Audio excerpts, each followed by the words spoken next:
Hey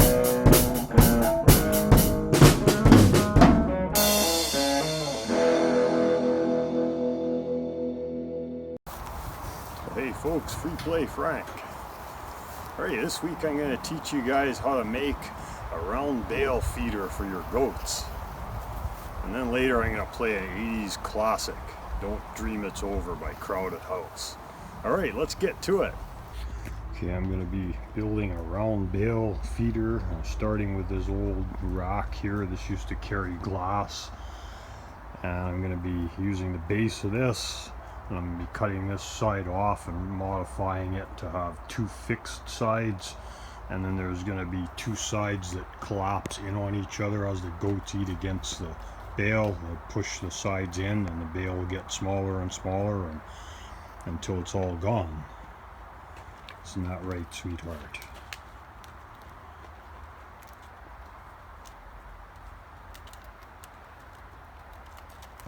Well, I cut the uprights off of this thing, and I used the pieces from the uprights to fill in this side here. So that gives me a 50-inch square platform. A round bale is roughly 52 inches. And I've got these brackets here that I made that weld onto the side. There's one for this side, and there's another one for that side. So I got the two pieces here cut that I haven't welded on yet. There's going to be welded on like this, and the other one on the other one. And they come out 2 inches and go up 2.5 inches, because a round bale is roughly 52 inches around and high. So how this is going to work is these two sides here that I've welded these extensions on are going to be fixed to the platform. And the two sides that go at the opposite ends are going to move inward. They're going to be free to slide inward. So as the goats eat the round bale, they'll be pushing on these side panels and they'll move inwards until there's nothing left of the bale. And of course they'll be able to eat through the fixed sides too. So this will be much simpler. I'll be able to put one round bale in there. And currently I'm getting around 2 weeks, or a little bit less than 2 weeks, one round bale for my herd, but that's hand feeding it. I have to fill up Rubbermaid containers and carry it into the barn and fill up all the stalls and fill up the outside feeders. It's not bad in the summertime, but in the wintertime that's a pretty daunting task to be carrying those bales across the field for the goats, and trying to, you don't really want your goats to be outside when it's really cold out. So this will be much better. I plan on making 2 of these. There's going to be one in the outside covered area, and then there's going to be another one inside the barn. Okay, I laid the cement form plywood on top of the platform, and this is one of the fixed racks here. And I'll build the second rack on top of it so you get them all the same. And you see all these little welds here. It's because that material there was all cut, random cuts of material in different lengths, and they're all too short, so I had to sacrifice a couple of them and measure each one at a square off each end, measure each one, and then cut off the appropriate length to make them all the same length. And here's the setup I have for welding it. It's just a piece of angle iron clamped in the vise. These brackets here are so that I can sit it on a table and use it that way. And I cut every one of these and marked how much different it is, and I cut the other piece. That's 5 inches. So now it measures 37 inches like I want. And the spacing on this part over here, this blue rack here that I'm going to use, is 39 inches from top to bottom between the bars. So I made this 38.5, so it'll slide easily on there. And wouldn't you know, I ran out of welding wire. I have to go get some more welding wire now. There, I've got both of them tacked together, one on top of the other. And I had to cut out this piece here because that one's going to be welded onto this here. And the other one has a slightly different setup. It's got those 2 pieces of tubing welded onto it. They're going to be welded onto the pieces welding on the platform. So now I'm going to use the engine crane to lift each piece and hold it in position so I can tack it. Before I tack the uprights in place permanently, I have to make another one of the sliding ends. I have this piece here, this blue material. I use these pieces of 1/4 inch thick wood to hold the round tubing up so I could weld it in the middle of the rectangular square. Well, she's all welded up now, and you can see the bars slide in and out quite easily. This one here that I built was on a heavier material than that blue one that I had, so it was pretty hard for this to slide, so I welded these little pieces of 1/8 inch rod on top there to reduce the area that it's touching. It slides much easier now. The other side slides okay. And then to hold them on, I welded some nuts in here, and I'm going to cut some angle iron pieces that stick out past so that when the goats are eating, if they get their head stuck in there, they can't pull the bars right off the end. So here's the school bus roof that I made into a shelter for the goats. And what we're going to be doing is we're going to be moving this all the way down there. You see where the barn is? Over by where the excavator's parked there. That's where we're going to be moving this to. So here's the spot where it's going to be sitting. Used to be logs here. I moved the log pile over there because I don't need any more firewood this year. I got lots of firewood. But the problem with this spot is it's not exactly level. Over where the excavator is there is higher, probably by about 10 inches. So what we're going to end up doing is we're going to lengthen the legs on that shelter so that it ends up being reasonably level. I also want to make it higher because it's too low. I always bang my head on that thing when I walk in there if I don't walk in right in the middle. So maybe doing some modifications to that. Okay, I brought it down here on a bobcat fork, so I put the long fork extensions on with 2 pallets. Picked it up, brought it down here, no problem. I got it sitting pretty close to level. It's maybe 1/2 inch too low on this corner still. It's got a piece of concrete holding it. So now what I'm going to do is I'm going to cut off the bottom of this here, cut 3 of them off, and extend them down the amount that's required so that it'll sit on all 4 legs and the ceiling part will be level. And you see how I got this piece of steel here? I made this thing like 12 years ago. This goes down into the ground, and that stops it from blowing away in the wind because we got some hefty windstorms around here, and I'm sure this thing would just flip over if it weren't anchored to the ground somehow. Otherwise I could just block it up, but this is what I'm gonna do. And that's plenty high enough now. See, I'm walking in here no problem. I'm not gonna hit my head on that. Another thing I'm gonna do is I'm gonna add a little bit of roof extensions to the side here. I'm gonna come out maybe 4 feet and go down with like a 4-foot piece of tin so that the goats got more room to stand under it and eat when it's raining. Now the tin to the side of the shelter. These white pipes for reinforcements to hold it up. Now we're working on making the legs the right length. Alright, we got the legs welded. I got it held up in the air by the bobcat forks and welded it, holding it up in the air. This is the Yeti Man. We're filming Frank as he maneuvers the goat shed into position. Backing up.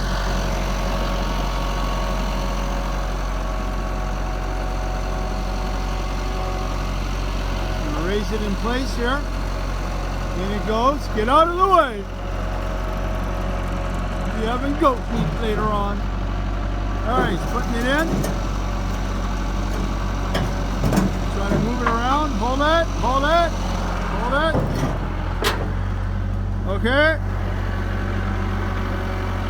He's moving it in position.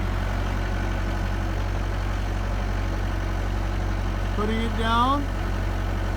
Down it goes. Let's see how good it looks. It looks good. Down. New shed, new legs,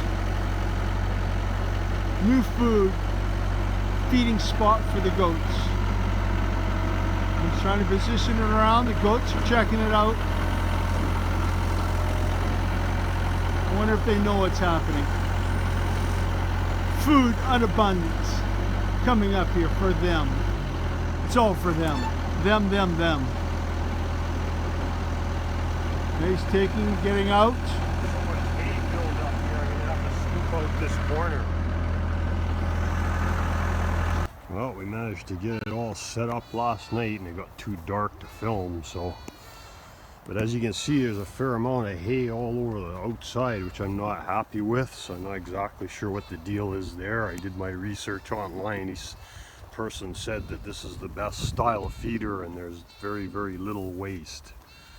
So I'm not sure what the deal is there. But anyways, as you can see, they're eating. You see the goats laying down, they're not even coming to eat. I brought their grain. Usually they mob me when I come down here with their grain in the morning, but today they're not even coming to mob me. There's only maybe a dozen goats eating the grain, so. But it'll be a transition period, just like every change to a goat's feed. You gotta pay attention, make sure they got enough water and enough baking soda, and we'll see how this goes. I'll do another update in a week and let you know how it's working.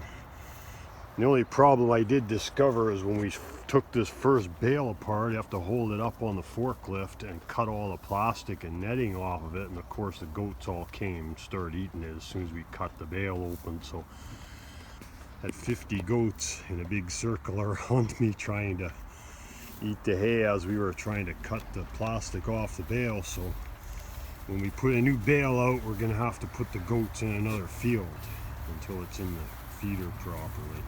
Anyways, I'll do another film here in a week and show you how it's working and let you know if there's any more problems. Forgot to mention that the bale is the same dimensions whether it's vertical or horizontal. So see, I've got this one in sideways, and it seems to be a lot better for them to eat because more of it's in contact with the bars than when you've got it vertical, and there's not as much waste on the ground.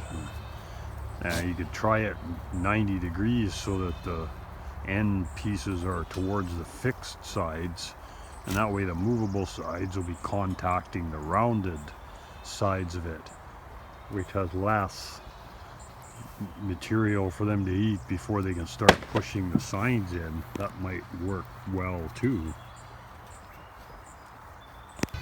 When I put our bale in this way this time, I rolled it onto the forks, and it's a lot easier to cut the plastic and the netting off when you roll it onto the forks.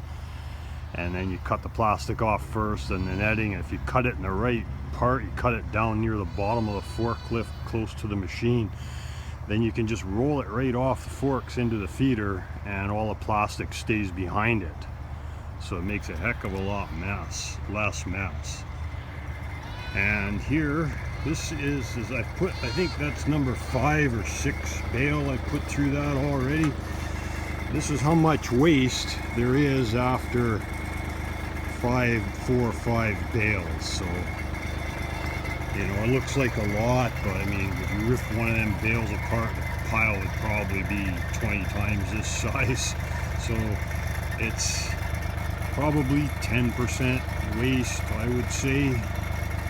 And if you get bales that have shorter, finer grass in it, then the goats will eat more of it faster and not drop as much of it on the ground. But as you can see, some of this stuff is fairly heavy, and there's a couple of straw bales in there too. I had a couple of straw bales that I put for them so they could have roughage because it's spring grass, and I want to get them away from having too much wet grass in the early part of the spring. So sometimes I'll get real cheap grass hay or straw and let them chew on that, so it gives them some dry stuff to mix in inside their gut. It helps them out so they don't get diarrhea and stuff.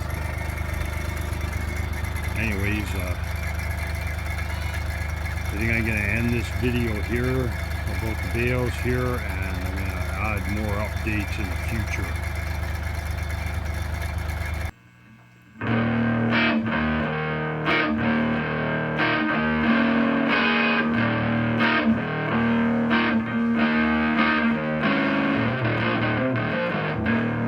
There's freedom without, there's freedom within. Try to catch the days in the paper cup. There are battles ahead, many battles are lost, but you never see the end of the road while you're traveling with me. Hey now, don't dream it's over. Hey now, when the world comes in, they come, we'll all between us, we know they won't win. Now I'm towing my car, there's a hole in the roof, my possessions are causing suspicion, but there's no proof. In the papers today, tales of war and of waste, but you turn right over to the TV page. Hey now, don't dream it's over. Hey now, when the world comes in, they come, we'll all between us, we know they won't win.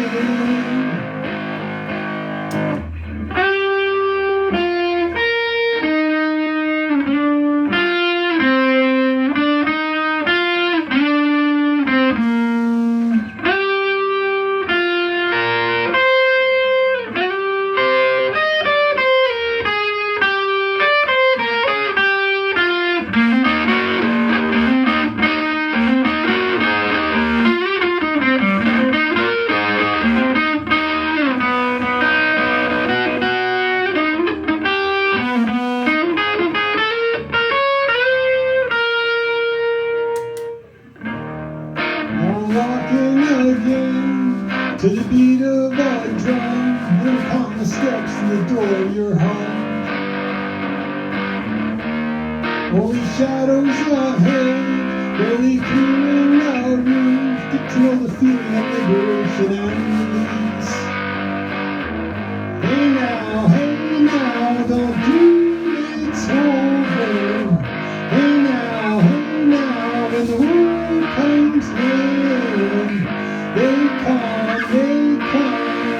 we're all between us, we know they won't win.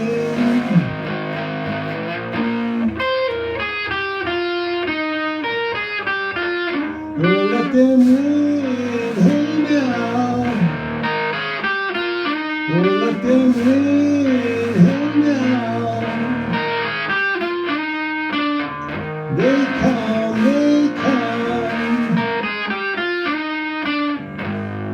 hey now.